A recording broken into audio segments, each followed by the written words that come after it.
Welcome to another podcast brought to you by PPS NCR Cluster 5. I'm Dr. Martini Ventura, the cluster head, and with me are our officers. I'm Arlene Rodriguez Encarnacion from Tanay Rizal, representing the towns of Cardona, Morong, Teresa, Baras, Tanay, Pililla, and Halahala Rizal. Hi, I'm Dr. Archie Darcigal and I'm representing the areas of Cainta, Angono, Taytay, and Upper Antipolo. Hi, I'm Dr. Arlene Villanueva from Montalban, representing San Mateo and Montalban areas. Hi, I'm Dr. Rio Ordonez. I represent Marikina and Lower Antipolo. Hello, I'm Dr. Nerlene Rosadia. I'm the cluster secretary. Our moderator for today's podcast is Dr. Arlene Encarnacion. Welcome to our second episode of Small Talk, Big Topics in Pediatrics. So when we were conceptualizing this, ang next namin naisip ay yung next topic ay yung ubo. Kasi common din siyang problema yung dinadala yung mga pasyente sa clinic. So para matulungan kayo, yung ating mga caretakers, parents, mga yaya, and lolo-lola, para maintindihan din natin ang ano ba talaga tong ubo na to. Ito yung i-discuss natin. So first off, anybody can answer this, no? I-define muna natin ano ang ubo? What is cough? Let me begin. Cough is a reflex action to clear away the mucus, the irritants, or foreign particles in the throat. So, ito po ba ay pareho sa lungad, sa tikhim, sa suka? Ano yung different? Paano natin maiaan yung ubo? Kasi minsan pumupunta sila sa atin, di ba? No? Umuubo daw ang pasyente, pero hindi sila sure kung ubo talaga. Yun ang tanong nila. So, how would you, elicit yung, umuubo ba talaga ang pasyente? Well, yung lungad may be just another problem which can initiate a coughing mechanism sa isang bata. Same with tikim, no? So, when we say tikim, it's like parang throat clearing, no, which may be secondary to an allergic process or a postnasal drip, which can initiate a cough. Okay? So, likewise with lungad, no? So, yung lungad, ganun din. So, we have to remember that lungad, so, yung gastrointestinal contents natin, they can go up our throat, and some of it is aspirated into our airways, causing cough. So, usually lungad yung gatas po, no? Dahil nagpa-burp. Yeah. Tapos yung tikhim parang may kiniklear, not necessarily removing phlegm or mucus from the airway. No? And then, ito pong ubo na ito po ba'y sakit? Sakit na ba siya or sintomas? Anong masasabi niyo dyan? Ay, sakit ang ito. Umuubo siya. Ito ay isang sintomas na pwedeng ang mga dahilan, pwedeng may infection, pwedeng allergy. So, kailangan malaman natin kung anong dahilan mo. Infection or allergy, and usually meron pang underlying na dahilan kaya umuubo ang pasyente. So, dalawa usually yung types pag pumunta yung pasyente na types of cough, merong wet at saka yung dry. Na usually tinatanong natin, may plema po ba or matigas na ubo o makating ubo? Paano nyo po siya tinatakal or dinidiscuss sa clinic? Sa history, tatanungin din natin. Yun din, nasasamid ba sila o talagang may plema na inilalabas o nasusuka? So, by history, malalaman natin kung talagang ubo ba yan or nasamid lang, naglungad lang ba siya, or meron lang parang, di ba yung sa Tagalog na hirinan? Hirinan. Kasi di ba, yung content ng stomach, pwede umakyat yung parang nahihirinan. So, by history, tatanungin natin, ano ba siya? Nagigising ba siya? Pagka natutulog na nagigising, nauupo siya? So, by history, malalaman natin kung talagang ubo na talaga yun. Tapos minsan after milk intake at saka lang umuubo, so yun yung mga kailangan natin malaman. Yung wet cough, ibig sabihin tumaplema siya. May laman. Kung may laman, ubong matanda, ano pa ba ang term ng wet cough sa inyo na naririnig? May putok. Yes. Oo. Sabi Butok. nila may Hala? sinasabi na hinog na daw. Hinog. Problema. Or basta problema. Tikal. Okay, yung mga terms no na iba-iba no. Yung tikhim ngayon sa amin yung yung throat clearing no. Tapos yung halak naman, doktor, lagi ko naririnig yan. How do you approach a person? Ayun, yung mother na, may halak po anak to. Versus ubo. Usually, ang halak is parang frothy sound lang. So, nandun lang sila sa lalamunan. Pero pagka pinakinggan natin, clear naman doon sa baga nila. So, lagi namin sinabi, ano lang po, halak kasi nasa lalamunan. Okay, so dito nang gagaling Meron din Upper ear. ma-determine siya, tipo ba maririnig naman kung saan nang gagaling. So, Ano yung tikal, Dr. Arlene? Tikal yung parang hinog na yung plema na gusto na nila malalabas na. Yun yung parang Tagalog term na parang hinog na yung plema. kasi may difference din yan kung dry cough or productive cough. Iba din yung acute at saka chronic cough o yung matagal na ubo o yung bago pa lang. So, in terms of duration, ano po yung difference ng acute cough and chronic cough? Doctors? Pag acute cough, usually, by history, less than 3 weeks na yung ubo. Pero pag more than 8 weeks o 2 buwan na, yun na yung mga tinatawag natin chronic cough. Kasi iba-iba rin yung isipin natin pag acute o chronic. Sa iba kasi, pag sinabing, acute na yan, akala nila malala na. Yes. Sa kanila, acute na yan, malala na yan. So, baliktad, diba? So, sasabihin natin kung gano'n nakatagal at saka kung maikli pa lang yun nga. Sabi natin, acute pa lang kasi maikli pa lang yung panahon na nag-ubo siya. Yeah. Kaya importante po na pag pupunta kayo sa clinic, i-ready nyo na kailan nagsimula yung ubo. Kahit yung pa isa-isa pa lang na ubo, ikinakount po namin yan. Dahil iba-iba nga po yung acute versus chronic cough. Tapos yung po may nabanggit na na sipol or wheezing sound and yung maingay na ubo, yung parang may tumutunog. Dito yung sinabi niyo, doktora, na halak at saka sipol. Ano naman po yung difference noon? May sound din yan no? Usually, yung sipol, yung parang hindi makalabas na sound na actually, ang tawag nga namin, kadalasan po pagka yung nakikita namin na parang may hika, parang may sipol sa loob or pumipito. Minsan, ang biro ko nga, para kung may kuting sa loob. And yun namang isa ang sipol is, may tunog siya na high-pitched. Usually sa paglabas na ng hangin, no? Expiratory na siya. Meron kasing isang tunog na medyo low-pitched siya, tapos naririnig niyo siya pag papasok na. Merong stride. Or iba po yun. So, importante din yung tunog, low-pitched, high-pitched, pa-expiratory, palabas ng hangin, pa-higop ng hangin. So, meron na tayo iba't ibang types ng cough. So, hindi po lahat ng ubo pare-pareho. So, meron dun sa sipol, diba, nasabi ni Dr. Nordy na kung naririnig ng magulang na sumisipol, sa atin kasi, diba, ang tawag natin audible wheeze. Sabihin nun, medyo malala na kasi masikip na Kahit hindi mag-stethoscope, naririnig. So, sana, huwag natin papaabutin ng ganun. Kasi, pag meron ng ganun, medyo hirap nang huminga magpasok ng hangin yung... Okay. So ito pasyente, may ubo siya, may alam na natin ang duration, anong types ng ubo. Let's say, halimbawa, sa bahay lang muna sila, Dr. Rio. Usually, ano yung pwede nilang gawin sa bahay? Bago nun, Dr. Arlene, kailangan natin malaman kung bakit kaya inuubo yung bata. Diba? So, karaniwan, tinatanong rin natin kung meron bang exposure ang pasyente sa mga pollutants katulad ng paninigarilyo, vaping, yan ang mga medyo bago ngayon, So, we need to know that. Tapos, meron ba sila, may construction po ba malapit sa bahay na nangyayari? Or kakaibang amoy? Malapit sa factory or sa mga sa Rizal ba, meron ba tayong mga Mayroon sa, Teresa, meron dyan, no? Antipolo, marami tayo. And nung nagbagyuhan, marami nagkaubo. Tama.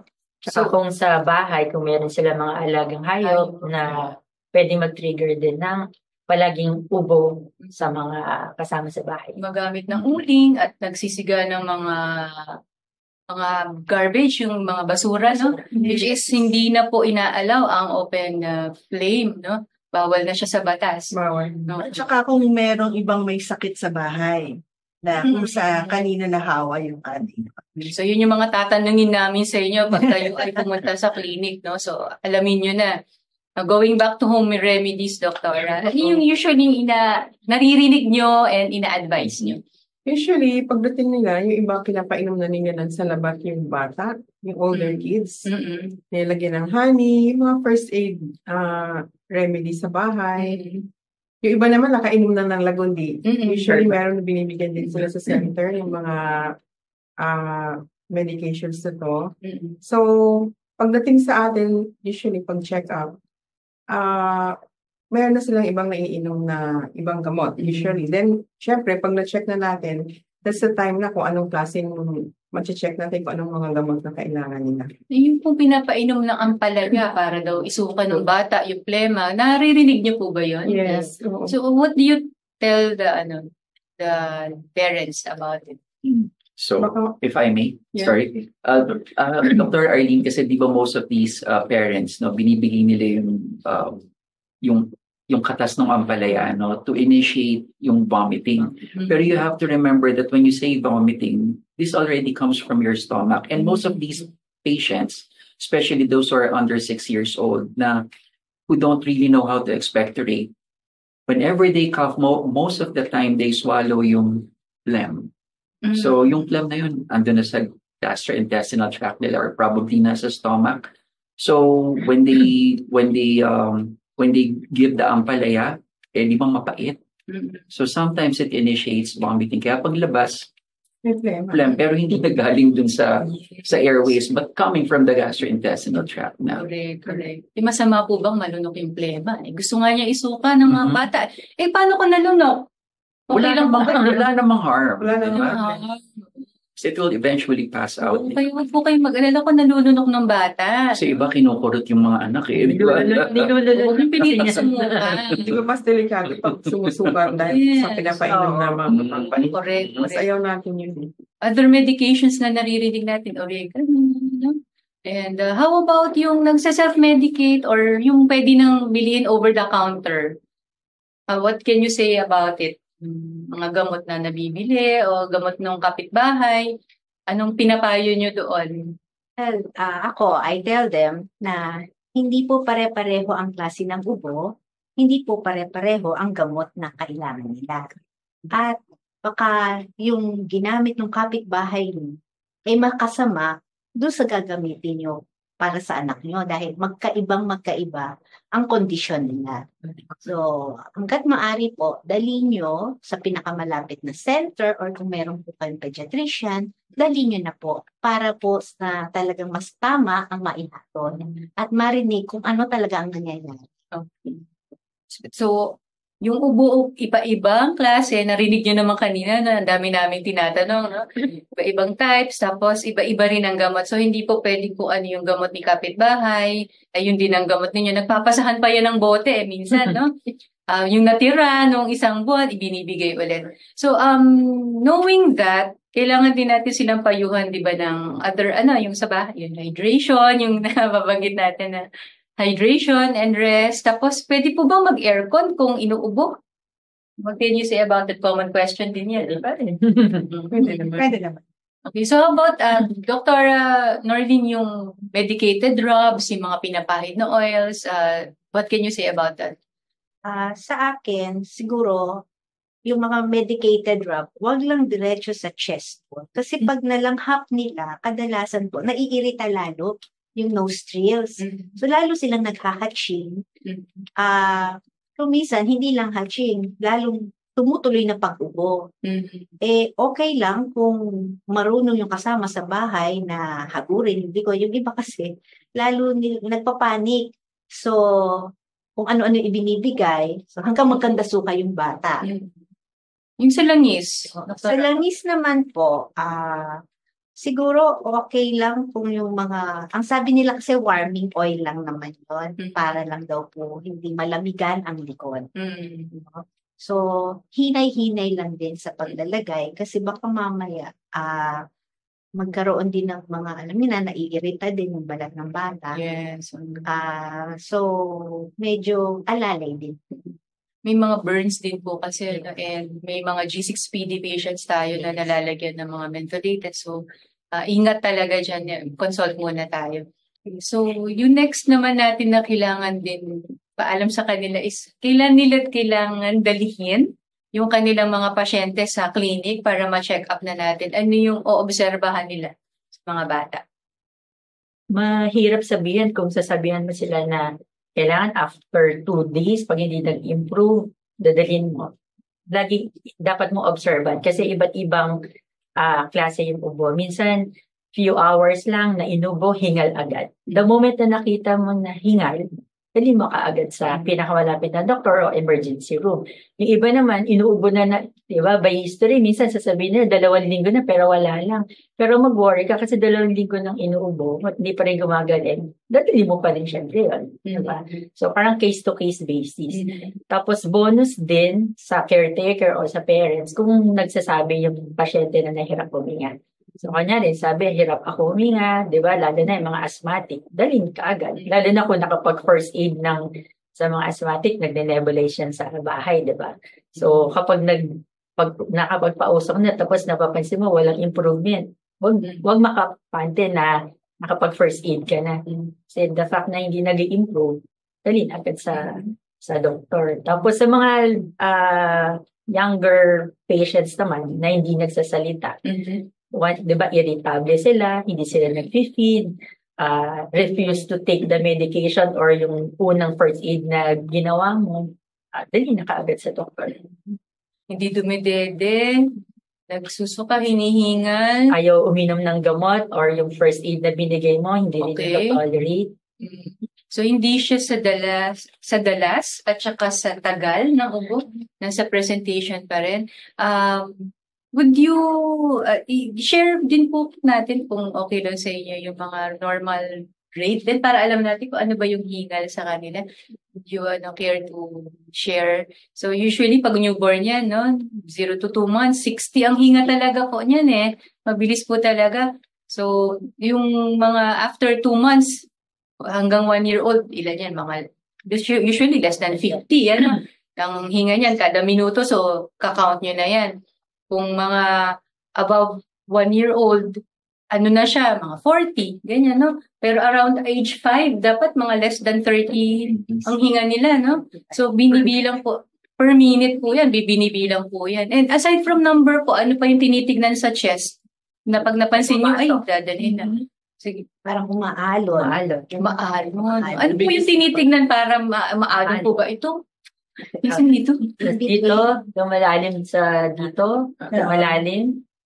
Tapos pag nagsasalita na yung bata, putol-putol na magsalita yung bata. Ilong. So, ilong. Malaki butas ng ilong. Ilong, lumalaki yung butas ng ilong. O, tingnan nyo na rin yung labi, ano? Baka yung kulay niya, tsaka kung dry siya. Tapos po, yung dito daw po sa leeg. Okay? Kung lumalalim. Ano pa daw? So, pababa tayo, no? On the chest, anong tinitingnan po natin doon? Yung, kaya pinahuhubad natin.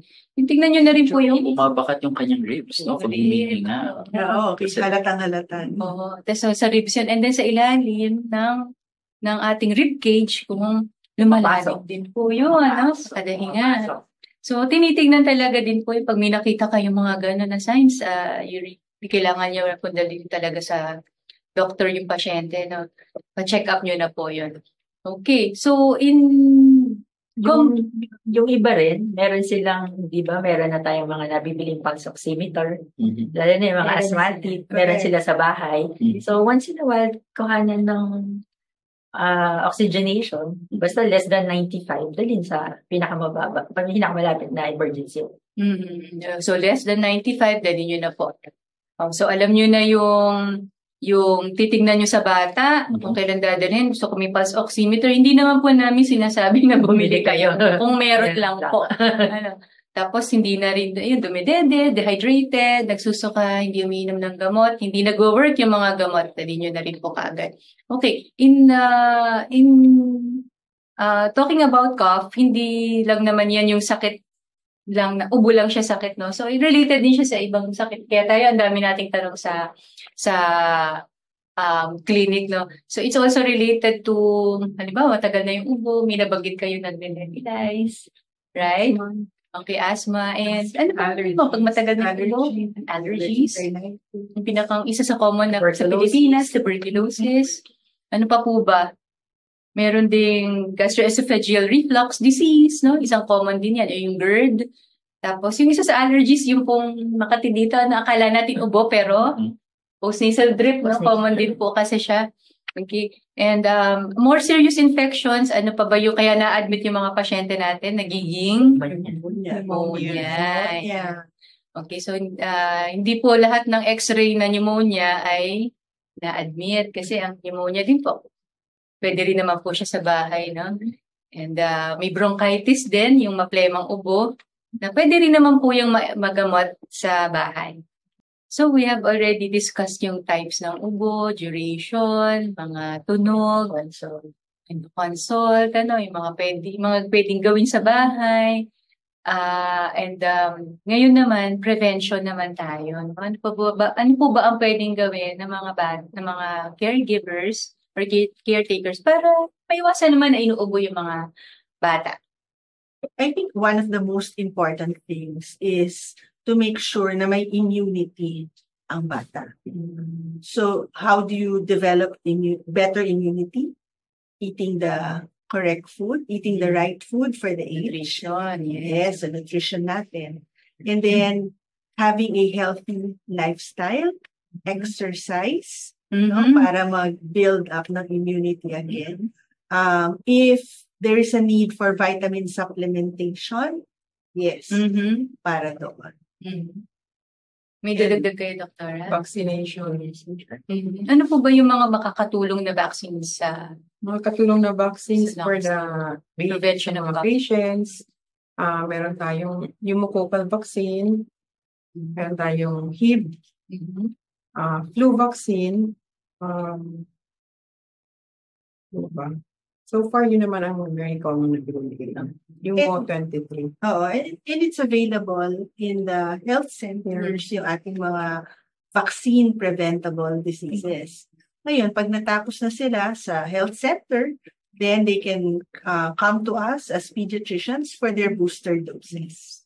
yung wala po sa barangay? Punta po kayo sa mga pediatricians niya para makakompleto yung vaccination nila. Anything else po? Prevention of cough, like hygiene, ano po? Hand washing, cough hygiene. So, ituro natin pala to importante. During the COVID time, tinuturo natin. Sa mga bata pa lang po, ituro nyo na po, what is the proper cough hygiene? Anybody po? Pag inuubo yung bata, ano dapat ang ituturo natin sa kanila? As much as possible, cover their mouth with a handkerchief. Kung walang handkerchief, pwedeng yung sleeve ng kanilang shirt, i-cover nila up to the, yung iba sabi elbow pero mas mahirap yata, dapat i-cover nila talaga. Para pag ubo nila, hindi mag-spread yung virus. And siguro avoidance of the allergen, yung mga usok po ng sigarilyo, sa may mga kasama po sa bahay na naninigarilyo or nagbe-vape, kung pwede po, maintindihan nyo na yung bata, hindi niya alam kung ano yung lalanghapin niya lang. So, kung pwede po sa labas, manigarilyo, hanggat maaari, wag na pong manigarilyo. Kasi meron po tayong tinatawag na second-hand smoke. Na andito po ay, pag nanigarilyo kayo, kumakapit po yan sa ating mga damit. O kung nandun man po sa loob ng bahay, doon po sa kortina, doon sa sofa. Yung iba po, gawin-gawi, naninigarilyo sa comfort room. Ganon din po yun. Nag-share tayo ng comfort room dito sa mga bata. Pagpasok nila, o kahit sino pang miyembro ng pamilya, malalangha po nila yung usok ng sigarilyo. Right. May third-hand smoke pa yan. Which is the most ang pinakang nakaka-impact sa mga bata. Yung mga hindi mo na sila nakikita na aamoy mo pa rin, di ba? And also yung mag-mask na rin po kung inuubo, no? Pag pumapasok sa school, o kaya kung kayo yung may ubo, huwag nyo na pong halikan yung mga bata, uubuhan sa harap, no? Ilayo nyo na po. Kung kayo na mismo ang lumayo doon sa mga kasama nyo sa bahay, kung kayo inuubo. Okay. Meron pa po ba kayong idadagdag, no? Parang ang dami na rin nating natakal about ubo. Feeling ko napakagaling na ng ating mga listeners, viewers, and followers pagdating sa ubo. Pero huwag niyo pong kakalimutan, magpa-check up po kayo. Okay. So don't forget to seek medical help. Okay. Anything to add? Okay, natakal na natin lahat. So, thank you very much for joining us this second topic of our podcast, ang Small Talk, Big Topics for Pediatrics.